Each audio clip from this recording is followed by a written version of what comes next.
हरि बोल, दंडवत प्रणाम। तो मैं श्री चैतन्य चरित्रामृत से भगवान चैतन्य महाप्रभु और राया रामानंद के बीच की बातें बता रहा था, उसी को आगे बढ़ाते हैं। तो आगे राया रामानंद श्रीमद् भागवत के 10वें स्कंद का 9वें अध्याय का 21वां श्लोक बोलते हैं। नायम सुखापो भगवान देहिनाम गोपिका सुतः ज्ञानिनां चात्म भूतानाम यथा भक्ति मतामिह। अनुवाद: यशोदा के पुत्र भगवान श्री कृष्ण भक्ति करने वाले देहधारियों के लिए जिस प्रकार सुलभ है, आत्मभूत ज्ञानियों के लिए वैसे नहीं है।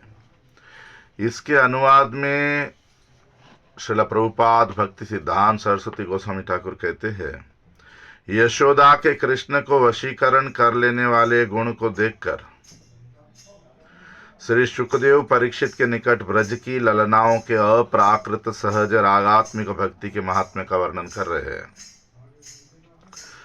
आगे राया रामानंद कहते हैं, अतएव गोपी भाव करी अंगीकार, रात्रि दिन चिंते राधा कृष्ण विहार, सिद्ध देह चिंती करे ताहानी सेवन, सखी भावे पाए राधा कृष्ण चरण। अनुवाद: अनर्थ से निवृत्त भक्त गोपी भाव को अंगीकार करके रात दिन राधा कृष्ण के लीला विहार का चिंतन करते हैं। अनुभाष्य में श्रील प्रभुपाद लिखते हैं, सिद्ध देह वर्तमान जड़ देह और मानस सूक्ष्म देह के अतिरिक्त चिन्मय राधा कृष्ण की सेवा के उपयोगी देह। जिस प्रकार जड़ीय कर्मों के फल से जीव जड़ देह को प्राप्त करता है और पुनः समय आने पर वह देह परिवर्तित होकर स्थूल भोग वासना से पुनः जड़ देह प्राप्त करती है, जिस प्रकार सूक्ष्म जड़ीय भोग वासना से मानस लिंग देह ग्रहण करके मन द्वारा जड़ विषय भोग करके पुनः वैसी परिवर्तित सूक्ष्म देह प्राप्त करता है, उसी प्रकार शुद्ध जीवात्मा काम भोग वासना के बल से जड़ भोग्य देवी धाम में जन्म ग्रहण करके समय के साथ नष्ट होने वाले स्थूल सूक्ष्म दोनों प्रकार की देहों को ग्रहण करने के बदले चिन्मय गोलोक अथवा वैकुंठ में नित्य काल के लिए दोनों चिन्मय देह प्राप्त करता है एवं उसके द्वारा कृष्ण सुख तात्पर्यमय होकर राधा कृष्ण की अप्राकृत सेवा करता है। जड़ से अतीत अथवा अपने भोगों से अतीत वस्तुओं की चिंता करने में जड़ अथवा सूक्ष्म देह अक्षम है। इसीलिए त्रिगुणातीत भक्त कृष्ण के अप्राकृत गुणों के प्रति आकृष्ट होकर उसके उपयोगी अपने सिद्ध देह की अप्राकृत इंद्रियों की सहायता से अप्राकृत वस्तु की चिंता करके अप्राकृत सेवा करते करते अप्राकृत सखी भाव के अनुगत्य में अप्राकृत राधा कृष्ण के चरणों को प्राप्त करता है। आगे राय रामानंद कहते हैं, गोपी अनुगत्य बिना ऐश्वर्य ज्ञाने भजिले हो नाही पाए ब्रजेंद्र नंदने। अनुवाद: गोपियों के अनुगत्य के बिना ऐश्वर्य ज्ञान से भजन करने वाला भक्त ब्रजेंद्र नंदन श्री कृष्ण को प्राप्त नहीं कर सकता। अनुभाष्य में श्रील प्रभुपाद लिखते हैं, ऐश्वर्य बुद्धि से विधि मार्ग द्वार ब्रजेंद्र नंदन का भजन नहीं होता। माधुर्य के प्रति आकर्षण होने से गोपियों के अनुगत्य में भजन करने से ही कृष्ण की प्राप्ति होती है। आगे राया रामानंद कहते हैं, ताहाते दृष्टांत लक्ष्मी करिल भजन, तथापि ना पाइल ब्रजे ब्रजेंद्र नंदन। अनुवाद: इसका एक उदाहरण लक्ष्मी देवी है, जिन्होंने ब्रजलीला में प्रवेश करने के लिए श्री कृष्ण का भजन किया था, किंतु गोपियों के अनुगत्य के बिना वे भी ब्रज में ब्रजेंद्र नंदन श्री कृष्ण को प्राप्त न कर सकी। आगे राय रामानंद श्रीमद् भागवत के एक श्लोक 10वां स्कंद 47वां अध्याय 60वां श्लोक कहते हैं, नायम श्रियो अंगम उ नितांतरते ही प्रसादः, स्वर योषिताम नलिन गंध रुचाम कुतो अन्याः रात्सोत्सवे अस्य भुजदंड ग्रहीत कंठ लब्ध शिशाम य उद्गाद व्रज सुंदरीणाम। अनुवाद। श्री वृंदावन में रास उत्सव के समय श्री कृष्ण के भुजदंड द्वारा ग्रहीत कंठ ब्रज सुंदरियों के प्रति जो कृपा उदित हुई थी, वह वक्षस्थल पर स्थित लक्ष्मी आदि परव्योम की अत्यधिक अनुगत शक्तियों को भी प्राप्त नहीं हुई थी। कमल की गंध के प्रभाव वाली स्वर्ग की रमणियों को भी उस प्रकार की कृपा प्राप्त नहीं हुई, तब अन्य स्त्रियों के विषय में तो क्या कहूं। आगे राय रामानंद कहते हैं, एत सुनी प्रभु तारे कैला आलिंगन, दुई जने गला गली करे न क्रंदन। अनुवाद। इतना सुनकर श्री चैतन्य महाप्रभु ने श्री रामानंद राय को आलिंगन किया और दोनों परस्पर एक दूसरे को गले लगाकर क्रंदन करने लगे। आगे बताते हैं, एई मत प्रेमावेशे रात्रि गुआइला, प्रातः काले निज निज कार्य दुहे गेला। अनुवाद। इस प्रकार प्रेम में आविष्ट होकर उन दोनों ने वह रात व्यतीत की और सुबह होते ही दोनों अपने अपने कार्य करने लगे। आगे यहाँ बताया गया, विदाय समय प्रभुर चरणे धरिया, रामानंद राय कहे विनीत करिया, मोरे कृपा करिते तोमार यहाँ आगमन, दिन दश रही शोध मोर दुष्ट मन, तोमा बिना अन्य नाही जीव उद्धारिते, तोमा बिना अन्य नाही कृष्ण प्रेम दिते।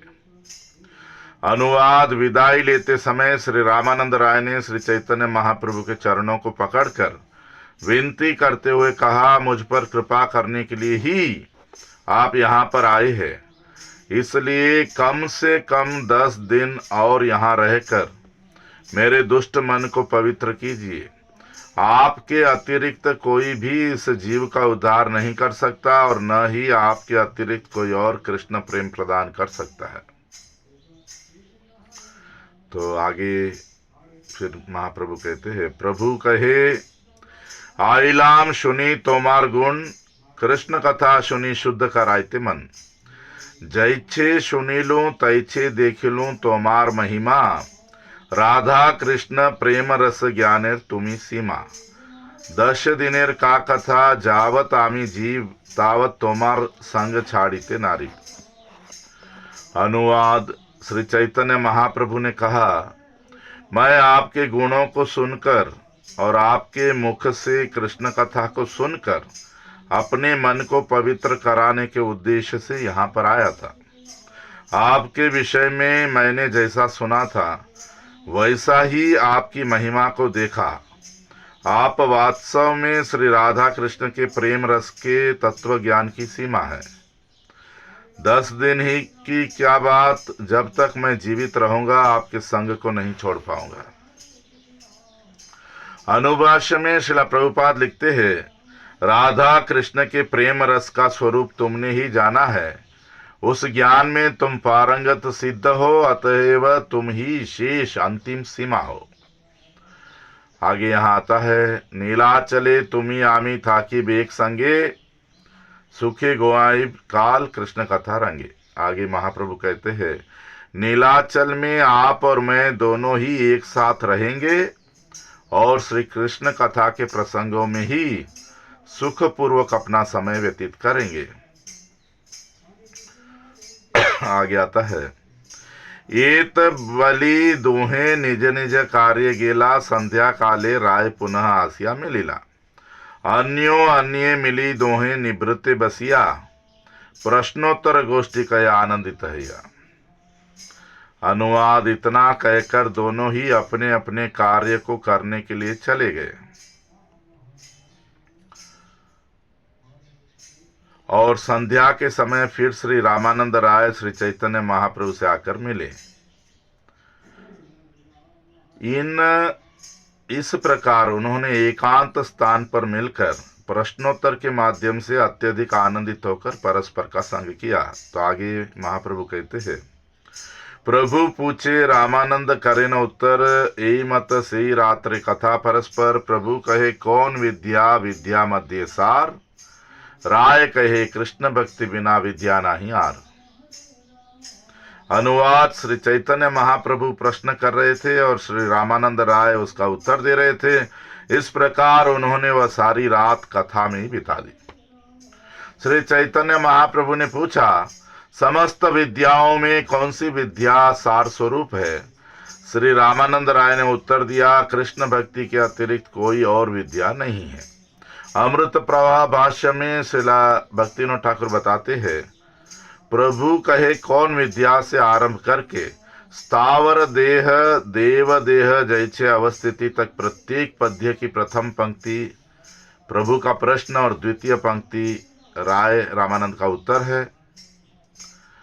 और श्रीला प्रभुपाद इसके बारे में कहते हैं, विद्या की श्रेष्ठता विषयक प्रश्न के पूछने पर राय रामानंद का उत्तर यह है कि कृष्ण भक्ति की विद्या ही सर्वोत्तम है। जड़ भोगों की जननी विद्या और जड़ से अतीत ब्रह्म की विद्या की अपेक्षा विष्णु भक्ति विद्या का उन्नत स्तर ही कृष्ण भक्ति विद्या है। आगे महाप्रभु पूछ रहे हैं, कीर्ति गण मध्य जीवेर कौन बड़ कीर्ति, कृष्ण भक्त बलिया जहां है ख्याति।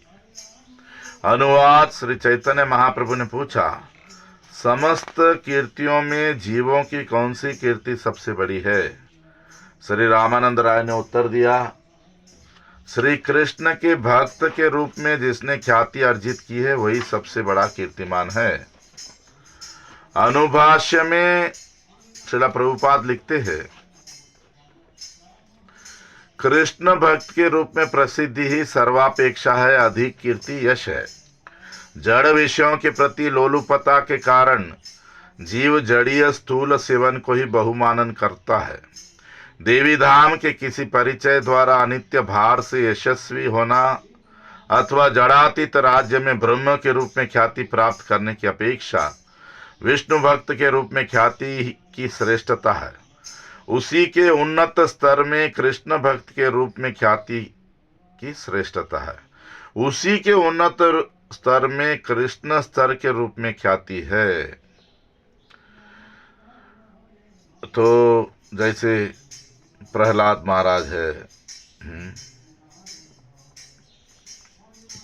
और भी बहुत सारे हमारे महाजन हैं, तो इनमें भी श्री राधिका का ही सर्वश्रेष्ठत्व है। श्री राधा के सबसे प्रिय सेवक वर श्री गौरांग के अत्यंत अंतरंग सेवक श्रीला रूप गोस्वामी प्रभु के जो एकांत अनुगत है वही रूपानुग के नाम से प्रसिद्ध है। उनके ऐश्वर्य के उनका वह तो the most famous devotees means who is follower of Sri Rupa Goswami. So we have to become followers of Rupa Goswami, Rupanuga Bhakti.